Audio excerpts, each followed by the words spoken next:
Well, hello, everyone. Welcome to Dr. Walls and Friends. We are live in the living room because we are all about living our greatest life.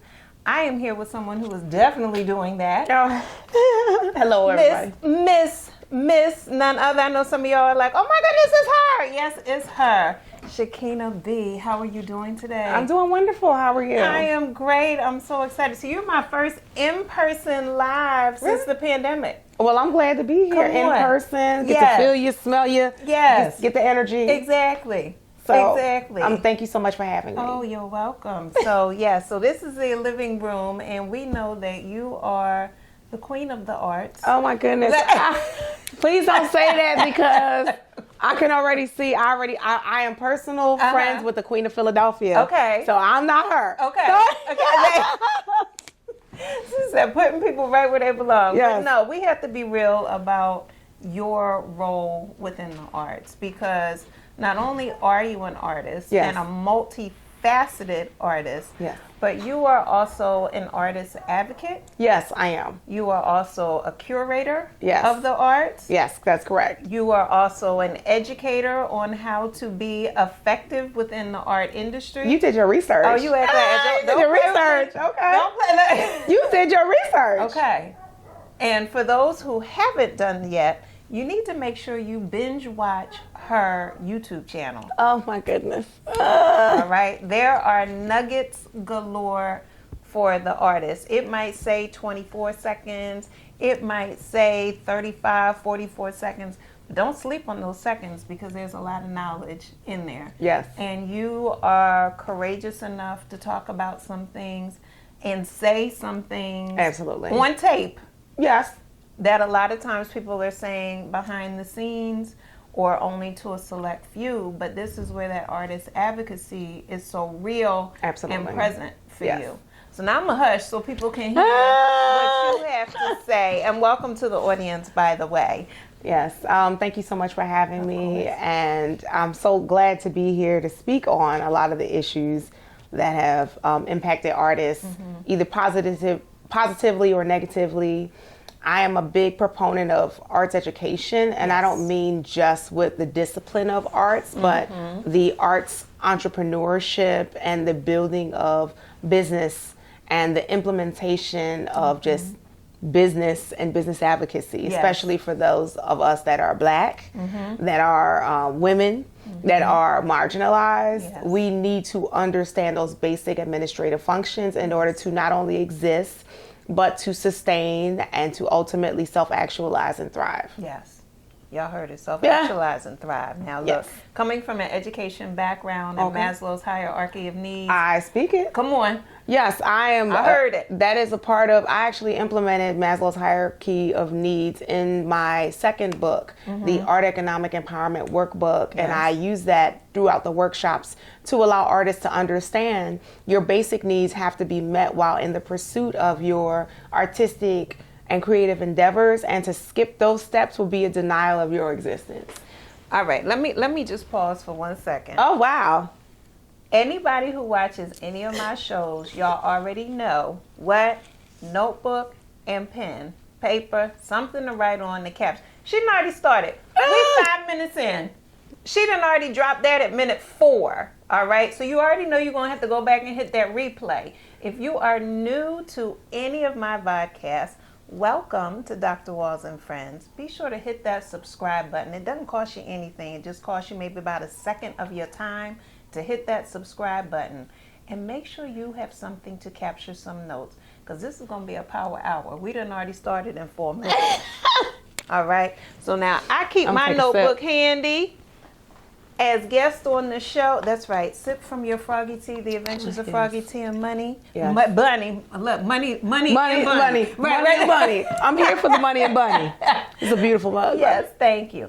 And you may choose from any of the journals that are over there, because we're in class, y'all, and it is important that you take your notes. Now, back to what you go right on ahead. I can choose now or later? You can choose now. Okay, I think I'm going to go with... Because we all taking notes here. My dream journal. I like the dream journal. Yes, with your matching. And Yes. here's the pen for you as Oh, well. well, thank you. Thank you, yes. Because it's important that we capture our dreams. Live your greatest life. I'm Yes. here for her. Yes. And I like a good night of sleep. Come on. Exactly. And let's talk about your dreams. How did you get to this point of being the artist that you are?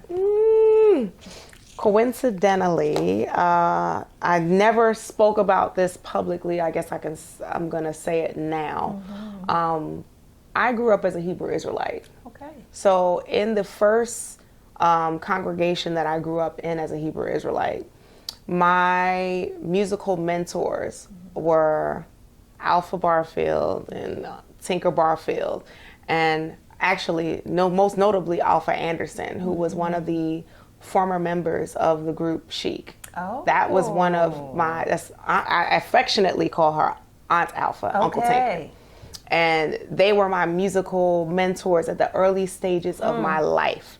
And what made that particular congregation very notable in New York City, in Brooklyn, was that the congregation was known for its musicality. Okay. So there were a lot of similarities that I can look at and say, looking back now, like, oh, that does kind of remind me of what I see in the Black church. Yes. So we would just come together and sing. I learned some of the very basic elements of music. Okay. And under their tutelage, they kind of exposed me to music. I didn't even think about music until I was there. And every facet of my life, throughout my life, I just can't, all right, maybe music is there, music is not. And the one thing that now she has passed on, she just passed recently, rest in peace, Aunt Alpha, that she pursued her education. They were big on community engagement.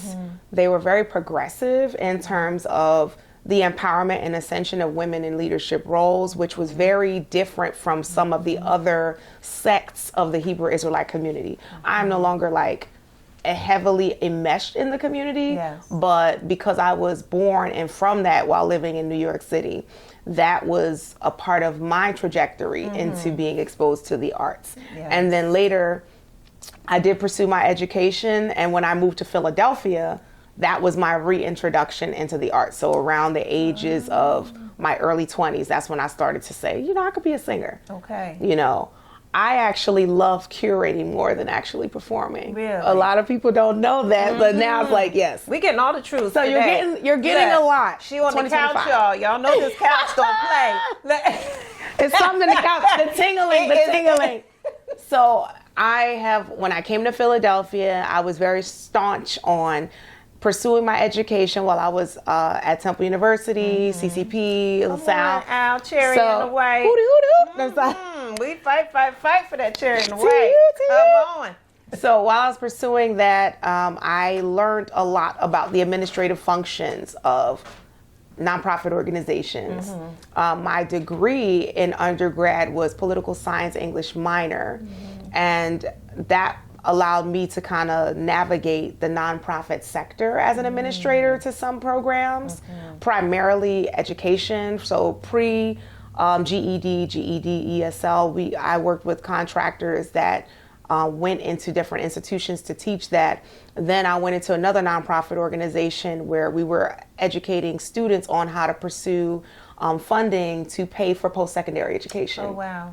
So during those experiences, I realized quite quickly that working in the nonprofit sector was something I was going to do, but not with organizations and institutions that were inherently white-led. Because although they say that their intentions were to address the innate issues impacting Black and brown populations, I felt that they were out of touch. Okay. So I then decided to create my own and create an organization specifically, now circling back, in the arts sector. Yes. Something that would directly impact positively and assist with the self-actualization of that particular demographic. So working with artists, being an artist, has been the greatest joy that I have gotten. And probably, I don't think I've had more joy than the work that I do. So coincidentally, I do perform intermittently throughout the programming, but the curating and the allocation of a large portion of our funding going into the hands of low to moderate income Black and brown creatives, that creates a workforce development within the sector that puts a primary focus on Black artists. So as you saw me at the African American Museum, we're working tandem with a Black institution incorporating Black local artists. So my sound engineer has his own company. We're funneling funds for his company to be able to have jobs. To all of the artists that you saw, from the percussionists, from the African dancers, from the musicians, all had something in common. Coincidentally, we are a part of the diaspora. And each and every one of those individuals were paid to be on that stage. So I just was able to use the platform and leverage those relationships to then continue to, lower the disparities of our community getting access to fair wages and consistent income into our pockets. I heard the emphasis on paid. Paid is full. Paid. I heard that. We don't play unless we're paid. Yes, that was very clear. And again, I encourage you, binge watch her YouTube channel because she is very serious about, that's probably why money came popping out when we were talking about money. Money. Come on. Money. Come on. Yes. But money with integrity. Money with integrity, because all money is not good money. I was like, where's tambourine? I will share my tambourine. Okay. Yes. And it matches the outfit. See, look at that. It was meant to be. Yes. So yes, I make sure. So no starving artists? No, we are trying to disparage the starving artist narrative because we don't believe in it. We actually are working to dispel it, disparage it, and end it. One gig at a time. So that is a part of our educational component. So performance is one element.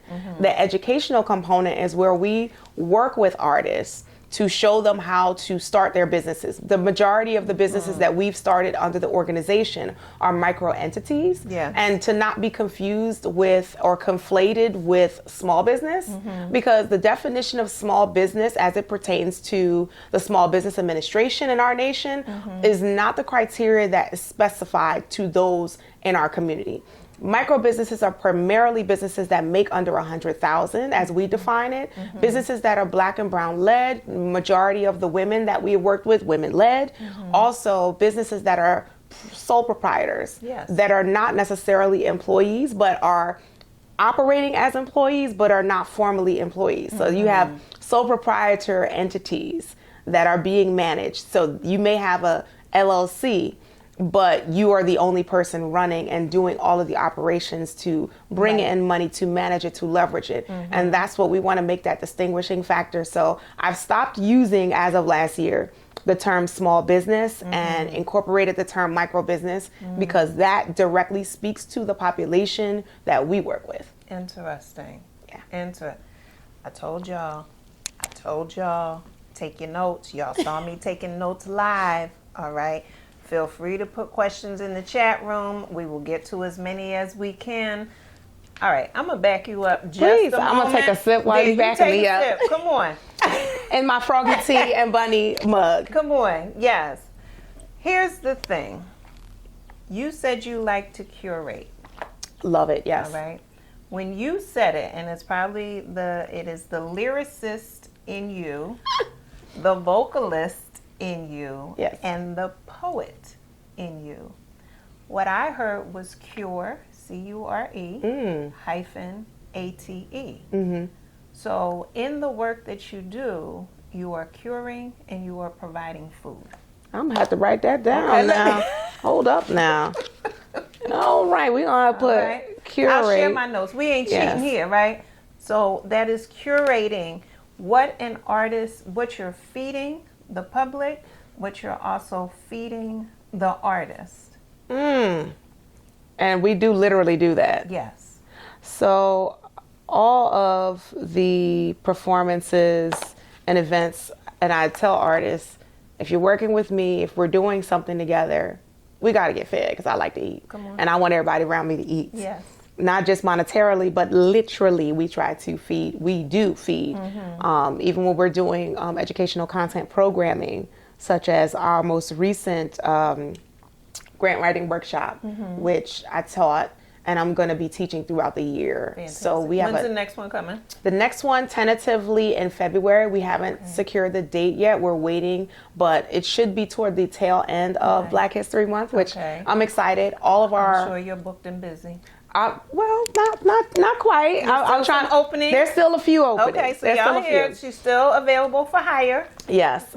So this. We're not talking about a crinkled, sweaty $5 bill for hire. We're not talking that story. No, they can add that to the tip jar or something, but as a donation to the organization. Okay, we're talking real payment for your time, your talent, and what you're bringing. Absolutely. Yes.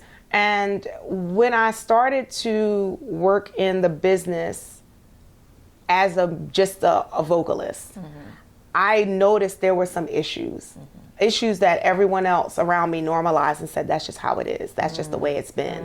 And I just said, so are we not going to change that? We're just okay with that. And I became a pariah. And then it was, I'm a diva because I'm asking questions. And I said, well, you know, there were times in my life, and I'm not ashamed to say it because it's true.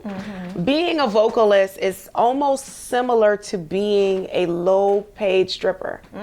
Yes, there is a comparison in that way. Give it to us. Break it down. So some strippers, people think that and I hate to use the word stripper, what's the other term? Exotic dancers. Yes. Which is what I told my mother I wanted to be when I was 8 years old. If I had the butt cheeks, I probably would have, but I thought they were women who danced in bikinis and heels, and I loved to wear bikinis, and I was ready to wear some heels, and I got to get paid for dancing for it. It seemed like the ideal job. I didn't know the other aspects of it. I was literally the other aspects. Yes. The other aspects. When I inquired, because I knew women who were exotic dancers, and me being a performer, very similar life. One, you're around a lot of people drinking alcohol, especially if you're working the clubs. Two, there have been times when men were very disrespectful, overtly, like just the sexual harassment is real. Three, a lot of times we were paid in cash. There were good days and there were bad days. There were times when you made money and there were times when you didn't make money. There were times when I would go 2.5 hours out of my way, perform till about 1, 2 in the morning, and leave with less than $150, and then have to get back home. And then you're just like, wait a minute, this is not the life. And I heard that similar stories with women who were also in the industry as dancers. And unbeknownst to a lot of people, being a performer is a tip-oriented industry, which a lot of times you're not tipped. So you're relying on the base pay, the integrity of whomever hired you, the circumstances of the venue, conditions, and hope that you have the physical stamina to get the job done and look good while doing it. So that requires a whole lifestyle. Wow. That was a breakdown in itself. And I really wanted you to go into that because so many times people are experiencing these things, but they can't quite put their finger on it. Right? And it's like, I'm feeling something, but I don't know what I'm feeling. I don't know how to express it. And just in that moment when you said the similarities between those professions, and I'm sure other people are saying, yeah, that reminds me, like, as soon as you said geared towards tipping, it made me think about wait staff. Right? You end up tipping them based on how they perform for you as a server. Exactly. And the venues, specifically, many venues in this area have a predatory nature toward artists, and unfortunately Black and brown artists, specifically Black artists, especially women, we are at the bottom of the totem pole of consideration. And interestingly enough, a lot of Black spaces take advantage of that. So it's just like, where do you go? Who do you talk to? And why are the conditions this way? So when I said, well, what can we do? Can we just ask for better money? Like, the white band is getting the better money. How come we can't get that kind of money? They're like, well, that's just the way things have been. I mean, if you could do better, what I was always told by different band leaders, well, if you could do better, why don't you go and start your own band? Why don't you go and figure it out? And at the time, I didn't have the information, the vocabulary, the experience, the know-how, and I was afraid. Yes. So I was just like, well, I guess it's just easier just to... Afraid of what? Afraid of being shut down, failing, just being faced with hostility. Yeah. And one day I just had it. Something in me snapped. And I knew from that day, I said, I'm going to start my own thing. I'm going to start my own thing. I'm telling you, I'm going to start my own thing. And I kept saying it. And I said, whoever wants to come with me, you come with me, y'all. And I said, and y'all going to look for jobs from me. I promise you. And it's going to be better conditions than this. Yes. And I'm not going to play games with your money. Yes. So it sounded good to me. Yes. But it didn't sound good to everybody else because I didn't have the connections. I didn't have the relationships. Yeah. So what a lot of artists get into it's no different than being a traditional employee. And I'm not knocking anyone for having a traditional job. I understand the security that is placed with people who go out and get a job. Yeah, because the wraparound benefits that you get from your employer are insurance for most people, your consistent salary. They take care of the payroll. They pull out the taxes for you. They give you your W-2. They make sure that you're not outside of you making sure you get there and do the job. There is like a security there. Yeah. And I always tell people the opposite. I said, well, if you live in Pennsylvania, this is an at-will state.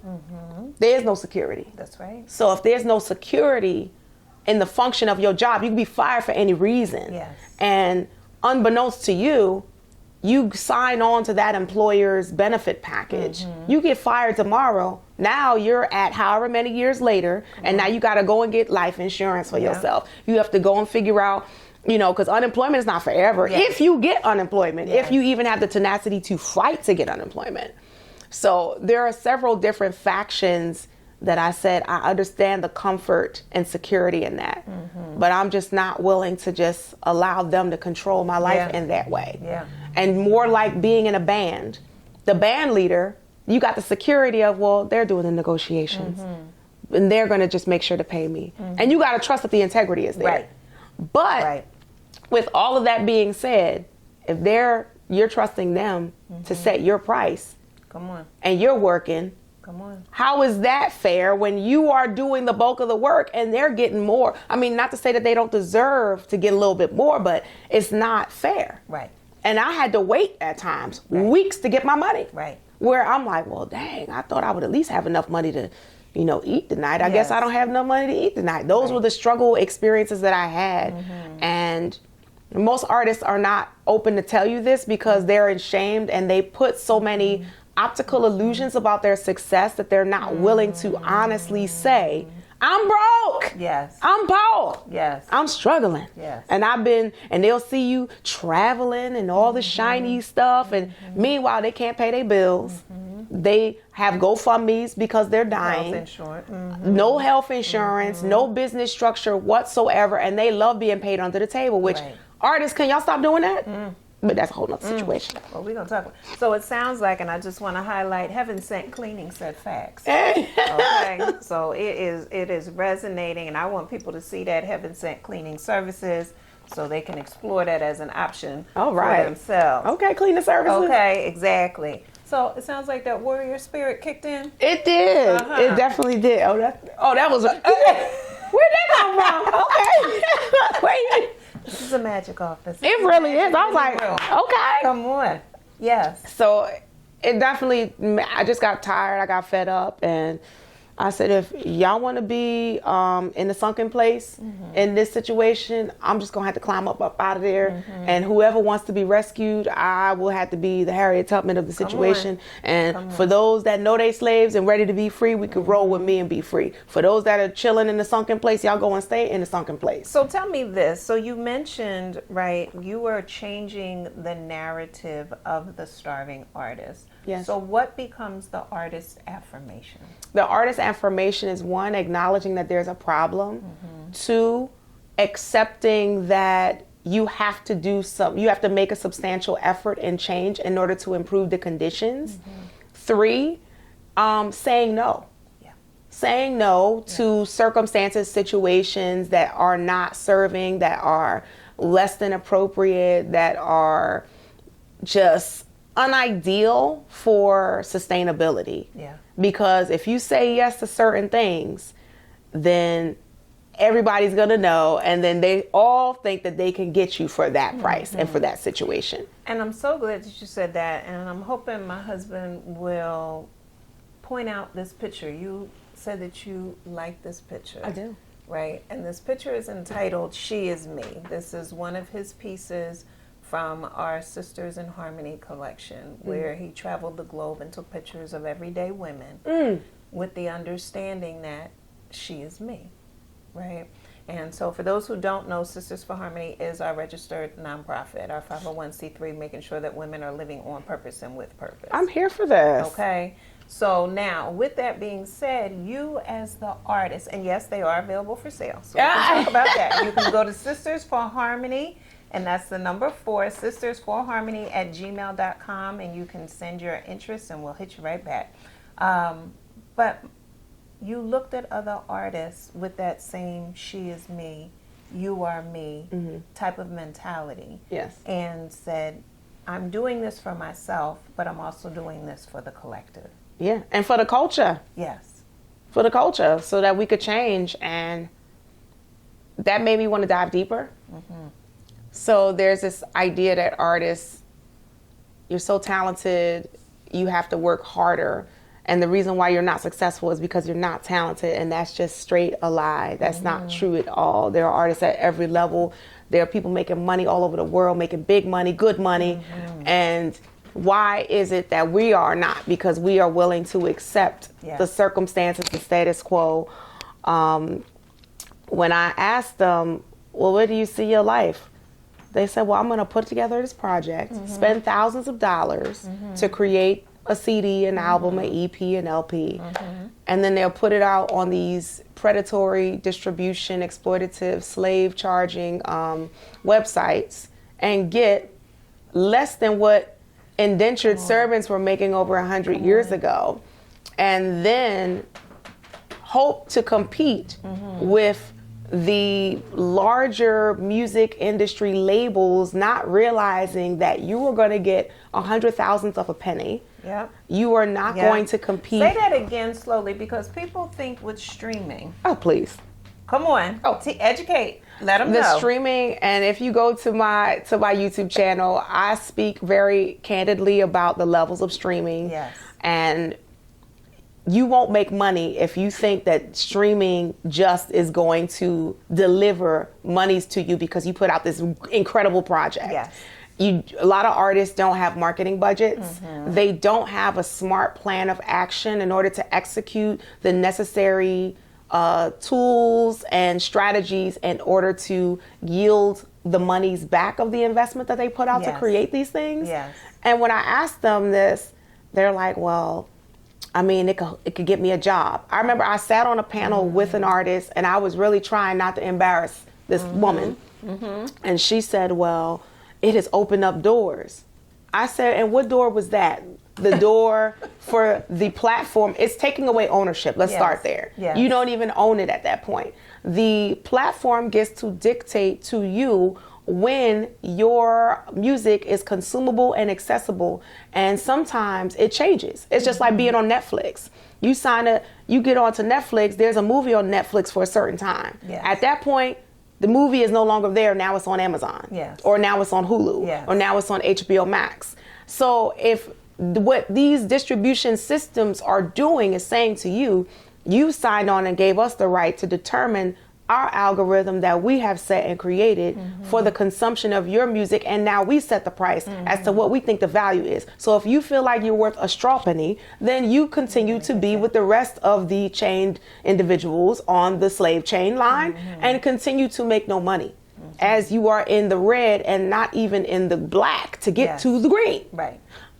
And I'll stay there. Not even in the orange. Not even in the orange. Not even in the purple. Come on. Take a sip. I'll take a sip. Take a sip. Now, something else that you talk about, and then we're going to shift after this just a tad. Okay. But you also talk about the undercutting in the industry. Oh, you saw that? You really did your I research. tell y'all, binge watch her YouTube channel. Undercutting is a real thing. It's problematic, and I think that's especially difficult with, if we're talking about Philadelphia, that is a huge issue where an artist will go to a facility and say, this is my price. This is what I'm offering. The artist behind you will say, I'll do it for half the price or less. And let's say the artist already had an arrangement with said venue or space. Yes. Sometimes the despicable lack of integrity of that space or venue will decide, well, we don't care about the previous relationship we had with this first artist. Yes. We're just going to take what's affordable to us. And sometimes that happens. Yeah. And now that lowers the price for everybody now. Around. So now that's the new price. Yeah. And unfortunately, some people are just so excited to show the bells and the whistles and the razzle dazzles of performance that they forget that, like, wait, some of us are using this to pay our bills. Come on. This is how we live. This is how my mortgage cannot be paid off of smiles and hand claps. It has to be a transfer of monetary distribution at a fair rate and preferably consistently throughout the year, because I have a mortgage every month. That's 12 months of the year. All my bills, my insurances.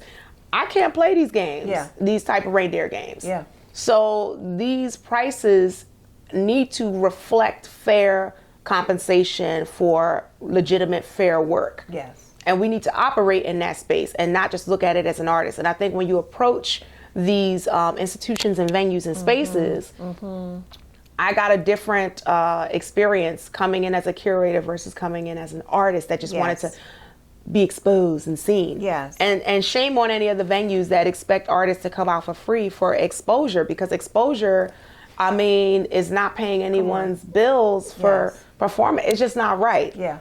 So shame on is this it? Yes, Shame on all the venues and institutions and individuals talking about, yes, come and perform an entire show for free. Yeah.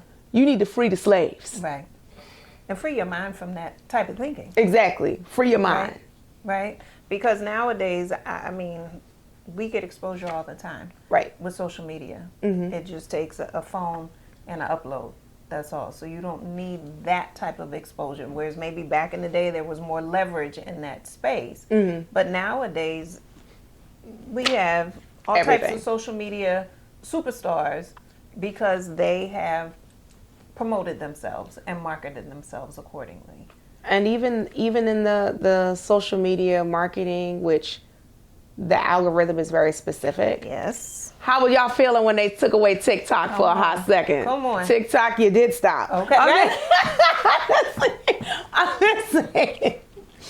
So I feel like that's going to be in a poem. TikTok, you did stop. But when that happened, I remember years ago, I posted something and I said, guys, ladies and gentlemen, everybody, what happens if social media went away? What do you have? Like, why are you not investing into your own web real estate? Yes. Where's your websites? Yes. Artists have to have websites. Micro businesses need websites. We need to have our own real estate, one, to determine what our prices are. And as a result of the algorithms associated with the so-called music distribution platforms, one, you're fighting against stream farming. Yes. Are you familiar with that? No, teach. So stream farming is the notion that, not the notion, it's the action that you take multiple mobile devices that are, let's say you go and buy a bunch of prepaid phones. Okay. And now you're streaming a song multiple times every day on repeat. And now the algorithm is cracking down on that. But believe it or not, multi-million follower influencers such as Meg Thee Stallion was caught for doing this, among others. I'm just naming her. Yes. A few rappers have been caught because the algorithm has realized that they are utilizing some of the technology in a way that does not demonstrate legitimate organic engagement, and it is reflected in their failed tours. Yes. So when they come out and they cannot sell out an arena or a stadium, that is letting them know, wait a minute, where's all these millions of people that were following you and listening to your music when you have to put black cloths over the chairs because nobody's coming. Wow. And they're bad investments. And that's why a lot of artists are operating from a deficit spirit, a deficit monetarily reality, a deficit of true artistic talent and spirit and skill. And they're now relying on the AI to create versus true creations, true engagement, and having a real dialogue with the self saying, well, is this really what I'm about? Right. That's not really what I'm about. I just thought it was going to make me some money. Well, I'm laughing because I had 2 AIs for you. Oh. See this? Oh. Artist integrity. Oh, I like that. And artist intelligence. You better. I'm going to have to write Those that are down. 2. Write that down now. Okay. I said those are 2 courses you can teach if you're not teaching it already. Because you're teaching it already, but not in a formal learning style space. But this is what you're talking about, because even as you're saying, don't undercut the other artists. You're bringing the quote unquote property value down. You're bringing the artist industry down when you do that. Like, let's be on one accord in this collective and raise it up. In one of your clips, you were talking with another artist, and I don't remember her name, but she talked about why people go overseas and how people value art overseas as opposed to here in the States. Okay. They don't call me doctor just for anything. You have did the research. I had to sip on that. Okay. So yes, overseas there is a larger allocation of government funding that goes towards the artist. It's not to say, because research, the arts and culture industry in the United States is a multi-trillion dollar industry. This has been something that is proven fact. Now, when we talk about the $1 trillion industry, how do we have struggling artists? Yes. Because the manufacturers of the distribution of the art are the ones that are getting the monies. Got it. Because they control the platforms to which we consume. And the artists are merely the pawns that have created, but have now been owned and exploited by those that are in control of these platforms. Yes. So this is why our nation has not. So when we talk about art, there isn't the same level of reverence for it because our government hasn't prioritized. And you can tell what a government is about based on what their priority funding allocations reflect, and art not being that. So how is art a multi-trillion dollar industry even though the government does not allocate a larger portion of its funds in comparison to other bordering nations? Why is that? Right. Well, the answer to that is because we're going to consume it in large numbers. We will consume it. So in film, television, radio, streaming platforms. I mean, a lot of this stuff was free before. Now, if you want the premium access, and now because net neutrality is ended, you are paying for service, for points of access and levels of points of access. Now, even now as of 2025, where Netflix is raising its price to compete with the other distribution platforms because now ad-free service? Or do you want ads in your service? And now who's benefiting from that? An ad is going to have music, it's going to have actor, it's going to have visuals, it's going to have colors, it's going to have art in it. The commercial could have taken a multi-millions of dollars to create. But what they're doing is prettying and beautifying a product for you to consume, for you to be, have interest to want to purchase and take in. So this is why it is a $1 trillion industry. And I tell artists we need to operate with integrity, but operate as our own micro institution so that we can actually compete, maybe not at that same level, but to compete to leverage our lifestyles the way we see fit. So important. Now, with that, what's your definition of success? Freedom. So free time, good food. Free time, my time, that would be success for me. I don't think it's a dollar amount, quite honestly, because I want to be able to have the time to freely do what I would like to do more consistently. Yes. So yeah, I'm pretty simple. I just want good meals, a great amount of sleep, not this weather. Yes. Some good travel. Some good travel, Yes. me and my husband all over the world. Like that is what I need. Yeah. So that would be freedom if I can do more of that. So I just came back from Belize. If I can do more of that consistently without the fear of, well, babe, we got to get back because we got to get back to work. That's success to me. Yeah. So we're not there yet. We're working towards that. That's right. Yeah. And so I mentioned that because you mentioned lifestyle. Yes. Right? And a lot of times people don't fully sit down and get clear on what is the lifestyle that they desire, the authentic lifestyle, and then create that strategic plan to acquire that lifestyle. Go ahead. What's going through your mind? I think a lot of times we do what we think we're supposed to do, but not what we feel we want to do. Yep. And we assume, like, some people are like, Shekhinah, I think you should really pursue doing the music thing. And I said, look, it'll be a part of my life. But when I was pursuing it, I wasn't happy doing it. Talk about it. I didn't love it. Yeah. Didn't love that. Did I have fun times with it? Sure.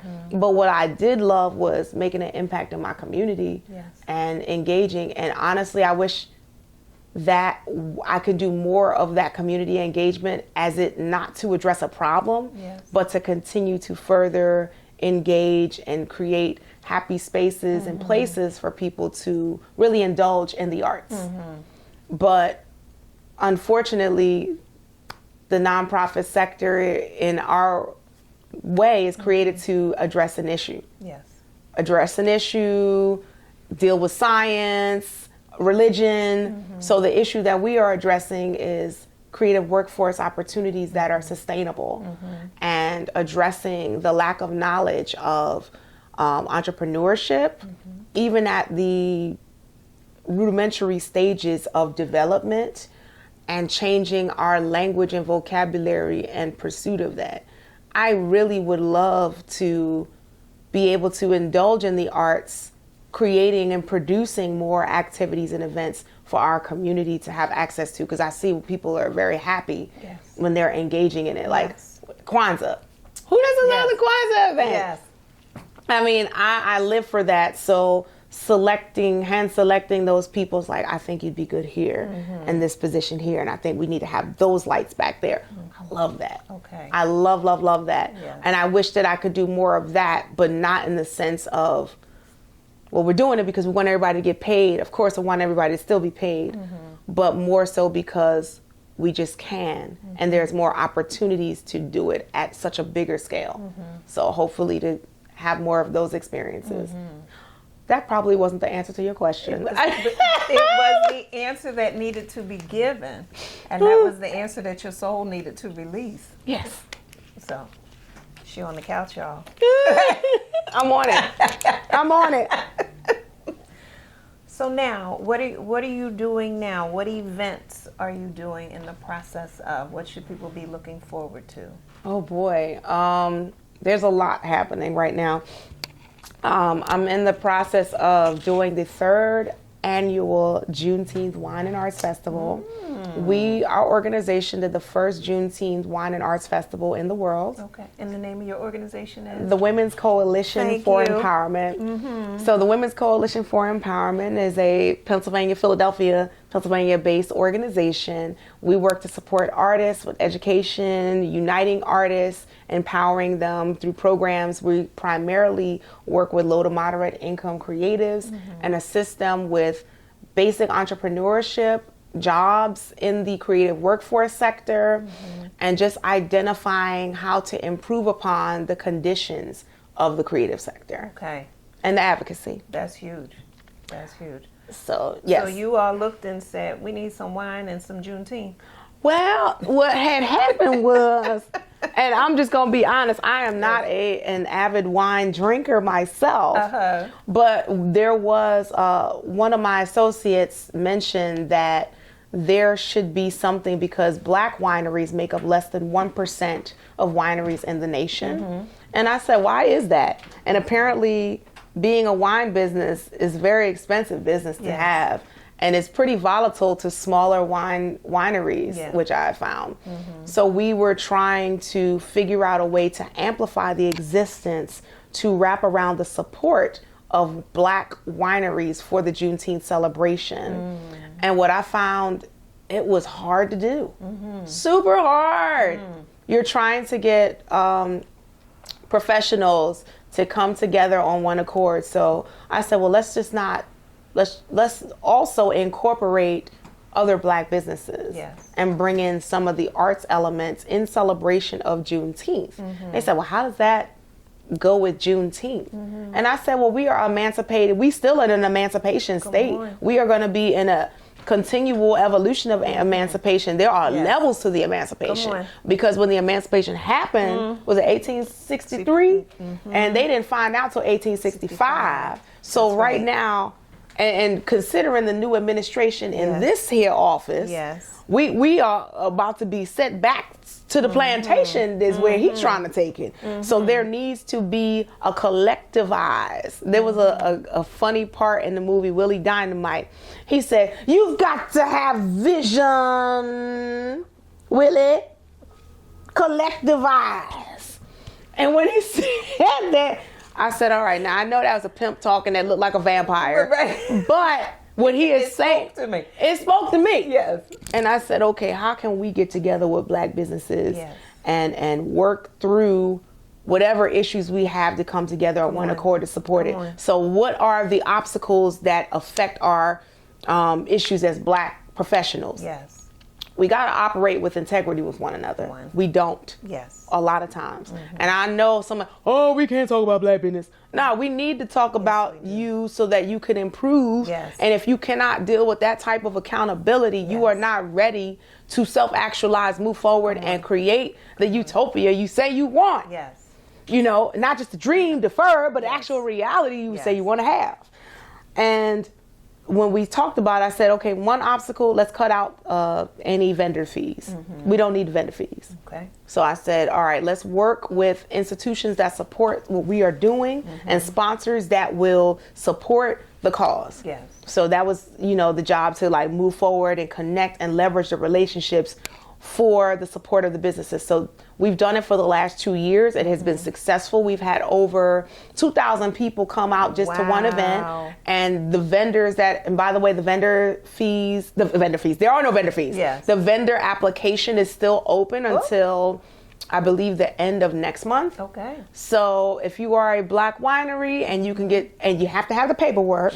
Because a lot of businesses. You mean my moonshine in the back ain't gonna work? Moonshine in the back ain't gonna work unless you are registered and licensed to do that and sell that. What we have come across is a lot of people operating business-like, but not really trying to engage in business. So they don't have general liability insurance. I don't understand why that is. They are not registered with the state to have, so that's a part of it.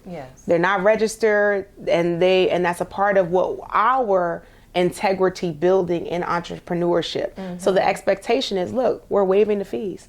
Keep all of what you sell. We don't even want a cut of anything you sell. So keep it and sell it, but we just want you to operate in realness. Take that money and legitimacy and put it into your actual business so that when we report to our funders, we can say legitimately the footprint of this organization is to hit the businesses, the micro businesses of the black and brown people that reflect the culture of Philadelphia. Y'all know.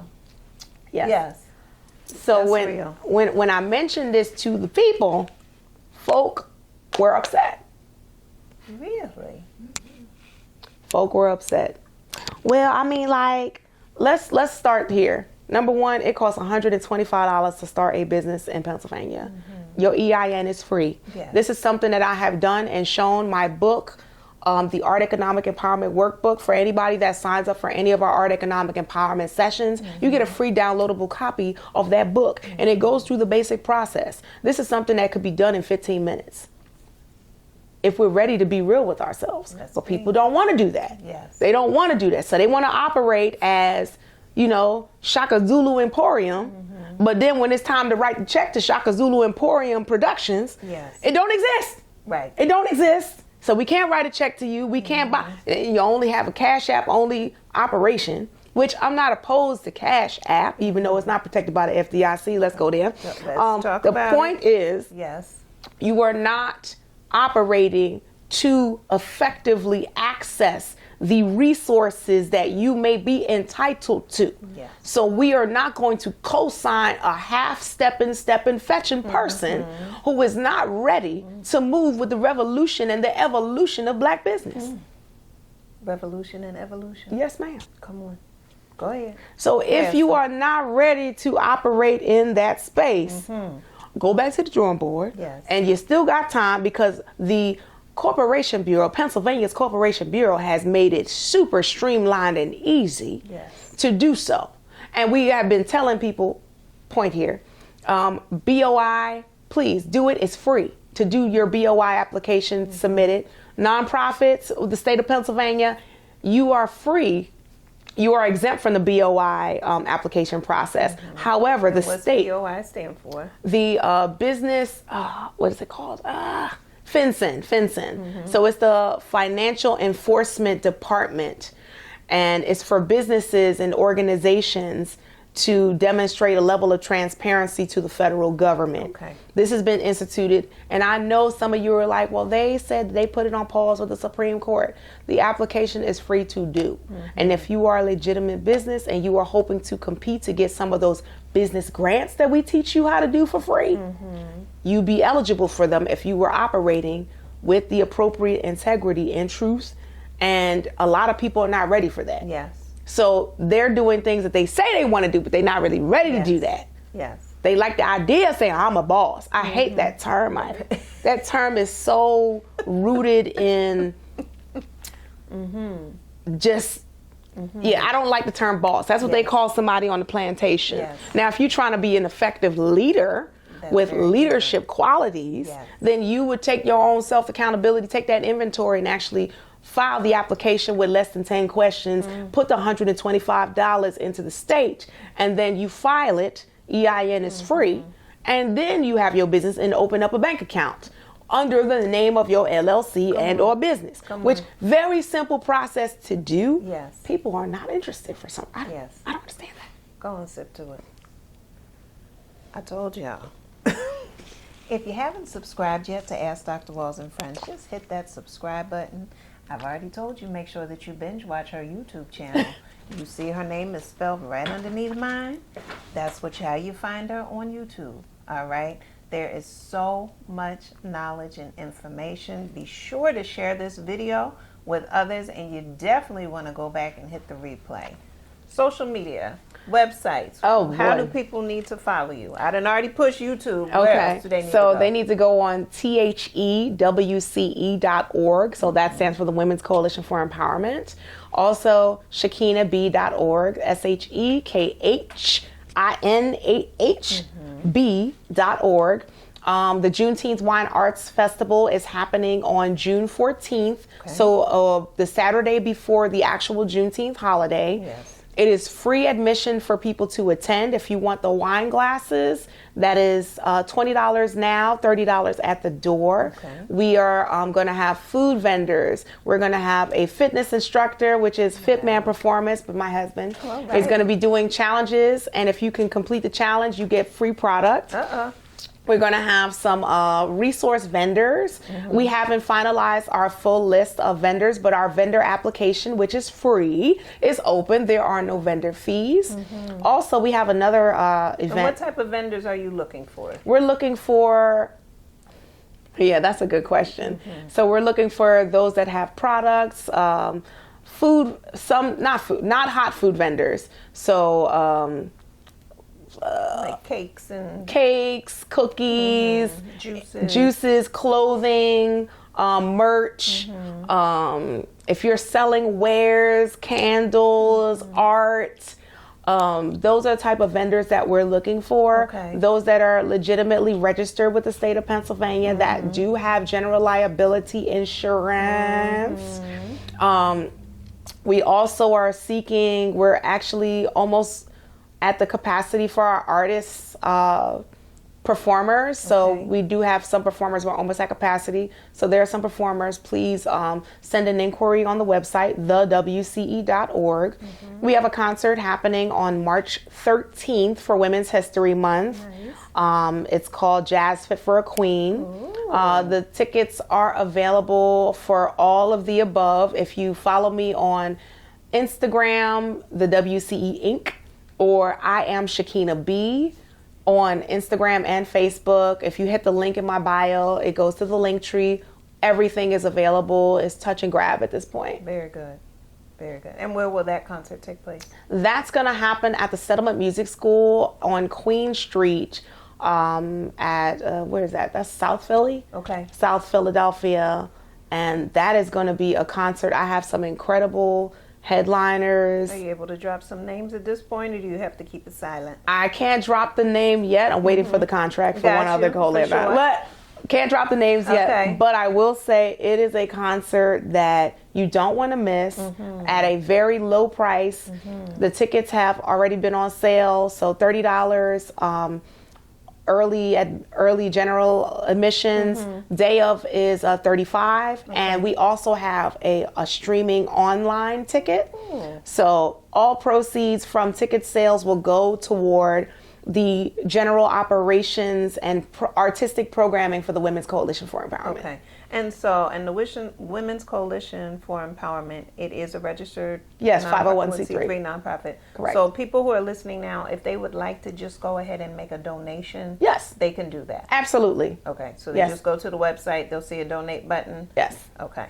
And for those that are seeking about information on our organization, we are listed publicly on the IRS's website. So you can look us up to determine that we are legitimately a 501c3, all of our determination documents and our 990s. I need for the IRS to do a better job at listing our updated 990s, but that's a whole nother story for another episode. We're gonna have a sip to that. All right. Anything else that you'd like to share with the people? I told y'all this was going to be a power hour. Yes, we are bringing back our Creatives Chat series that is held at the Rotunda. We always do catered food. All of it is free. We do panel discussions, a little bit of Q&A. Sometimes we incorporate live music.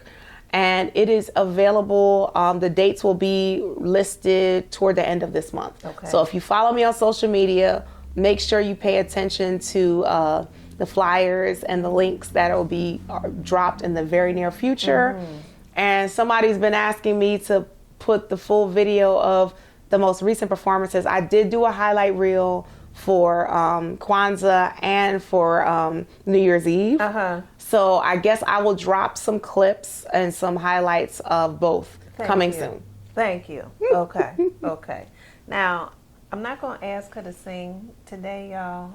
Oh, unless you want to. Oh, I did bring my mic and speaker, but I wasn't sure. This is what I'm talking about. You show up, you stay ready. I do. But if you really want to see the show with the razzle dazzle, follow me on the aforementioned social medias, ShekhinahB.org, the WCE.org /events, and find out where you will see me perform next. I love it. I love it. Now, here's the deal. I could have had you on Planner's Knowledge because you have some books. Yes. And I know you mentioned one. Yes. There's another book. Take Charge. And what is that about? So Take Charge is about experience. Take Charge is a book that I wrote about setting boundaries as a creative because that was very difficult for me in my early stages of development. I wanted to ensure that artists are acknowledging the types of relationships that we are building, whether they are transactional or transformational. And through my journey of going to therapy, I started to exercise better boundaries. I lost a lot of friends. And that book kind of goes through the steps. And within the book, there are interactive exercises where you could determine where you lie in your life. Yes. And how you can improve upon the conditions, or if you're at that stage of life, at least acknowledging that you are at a certain level in life that's positive for you. But that was something that I found myself and several other artists having hard time with. One, saying no. Two, giving ourselves time to heal and giving ourselves grace. Yeah. And also acknowledging the types of relationships that we have. I realized I had a lot of transactional relationships, very few transformational relationships, and people only wanted to be around me because of what they felt that could do for them, versus actually building a interactive, like reciprocal relationship. Come on, y'all. I know some of y'all right. Yeah, she said transformative relationships. She needed more of those versus the transactional relationships. And that's a note for people to start making a list of who's on your transformative relationships list and who's on that transactional list. And I didn't have a problem with the transactional list. Yeah. Just don't masquerade as a transformative relationship when you Right. just really want the transactional, because don't that subscription is masquerade- different. Right. Don't masquerade and don't be disillusioned. That Don't- part. You too, don't be putting it on that other Yeah. person. And that's something I did struggle with. And I was like, oh, they were telling me the whole time they just wanted that. on. Ooh, I didn't realize Yeah. it, but now I know. Yeah, exactly. So we probably have to have you come back on the Planner's Knowledge podcast and talk about your book some more. I would love that. That's right. That would be fantastic. Y'all, I could have had her on so many different spaces. I said we're going to put her on Dr. Walls and Friends for now so we can talk about the totality of who you are, not just the segments of what you do. Ooh, that's deep. Come on. You sure your viewers want to see that? Yeah, they have to. They have to. Well, there it is. Right, because we need models. People need to know that it is okay. And we don't want to be defined. We are not what we do. Right. Right? We have roles that we play in different parts of our lives, but there is the core essence of who we are, and that's what is needed. I agree. I have to agree with you there. Can't argue there. Okay. All right. Anything else you'd like to leave with the people before we shut her down for today? Oh boy. I guess you can visit please visit the website, thewce.org/events. Tickets are available for the Juneteenth Wine Arts Festival. General admission is free, and it's a wine festival, but it is open to the whole family, but only 21 and up can consume the alcoholic beverages. IDs will be checked at the door for those that are purchasing those adult wine tasting glass tickets. Right. The adult juice. The adult juice, yes. The adult juice. Fantastic. Thank you so much, Dr. Walls, for having me. You're welcome. It was absolutely wonderful. We knew it was going to be fantastic. I didn't know what was going to happen. I was like, where are we going with this? But I hope you guys are able, if you're available, and you're not traveling around the world and all, but I hope you guys are able to come to the Juneteenth Wine and Arts Festival and, I don't know, maybe interview some people. I don't know. Oh, that would be fantastic. All right, y'all. Y'all know I love a good interview. Look. So good. Thank you, thank you, thank you. Thank you. When we saw you at the Kwanzaa event, my husband, Beeline, he was like, oh, we got to get her for the show. And I was like, babe, but he couldn't even hear me because he was beelining. He was like, oh, I got to get to her. I got to get to her. So thank you for agreeing to be here today. Thank you for having me. I appreciate you. You're welcome. All right, y'all, if you have not subscribed yet to Ask Dr. Walls 525, just make sure you click that button. As you can see, this wonderful guest here is one of many, and she'll be back. So you do not want to miss the notification when it pops up and she's coming back. Be sure to follow her socials as well and the organization. Support it as you can. Every dollar helps count in order for her and the others to do the work that needs to be done in this world. We are also a registered nonprofit, Sisters for Harmony. You can drop $1 or more in there as well to help us continue to do the work that we do. I look forward to seeing you again very soon. And as always, God bless and continue to live your greatest life. See you next time. Bye.